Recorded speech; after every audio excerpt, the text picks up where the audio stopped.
Hello there, this is Tim. I'm here for episode number 8 of the Xenomorphic Possibilities podcast, which is now part of my YouTube content that I'm doing. And today's episode is going to be all about a character study. I've done these before on Ripley and Bishop and some of the other characters in the Alien saga, but today I'm going to be focusing on Elizabeth Shaw and how she compares to Ripley and how her character is just overall. So Elizabeth Shaw is the female protagonist in Prometheus. So before going on, I'm just going to say there will be spoilers. So I would have hoped you had watched Prometheus before proceeding. Otherwise, just be aware that there may be and will be spoilers in this video. So with that said, Elizabeth Shaw is an interesting character. She is a scientist who has faith. She has both of that going on, and that's a cool thing to see in a character, especially these days in film and cinema.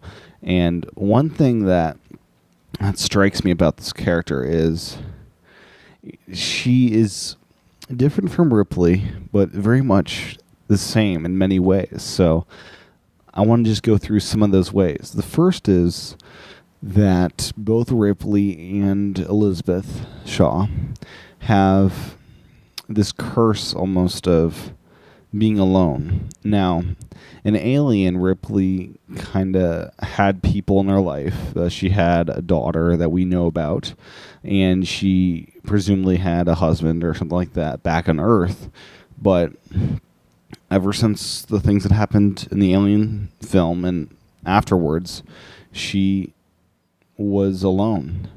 She was in hibernatic sleep so many years that her daughter died and everyone she knew died by the time Aliens began, the second film.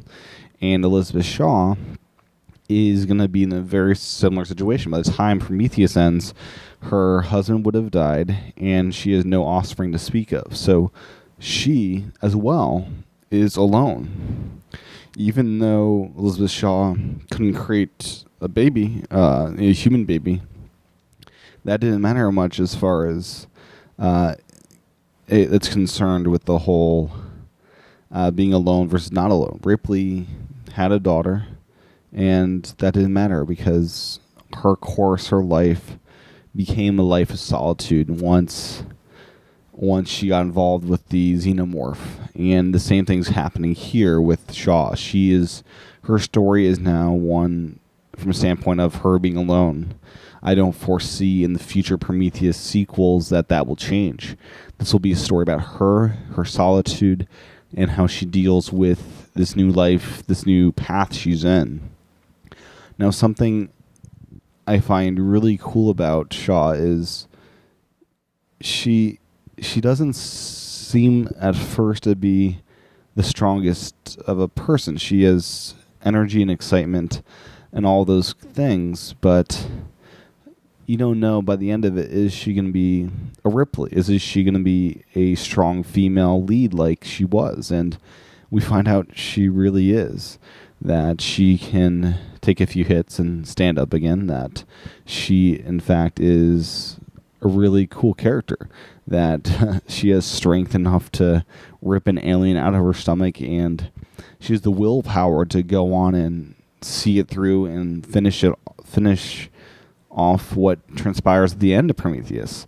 And it's something that people have seen the movie Prometheus ask me sometimes, like, how is that even possible? There's no way anybody could go through that kind of surgery and do what she did. And I say to that, if you have willpower, if you have adrenaline running through your system like she had, if you had that combination of things going on, I say you can. I say you definitely can.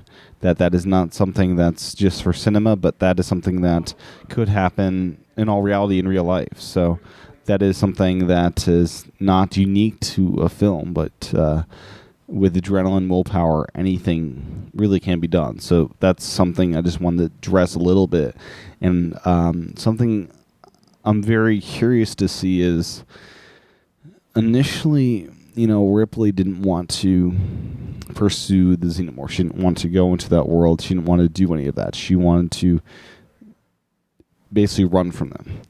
Elizabeth Shaw, different situation. She is pursuing them. She is going to where they went. She's trying to find out answers rather than what Ripley initially wanted to do is run from them. So it is a little bit different there. And the Shaw character it's an interesting character. And I'm not sure how much more I can go on with exploring this character, just to say that it's a fascinating character that I'm glad what they did with her in this first movie, and I'm excited to see that character develop.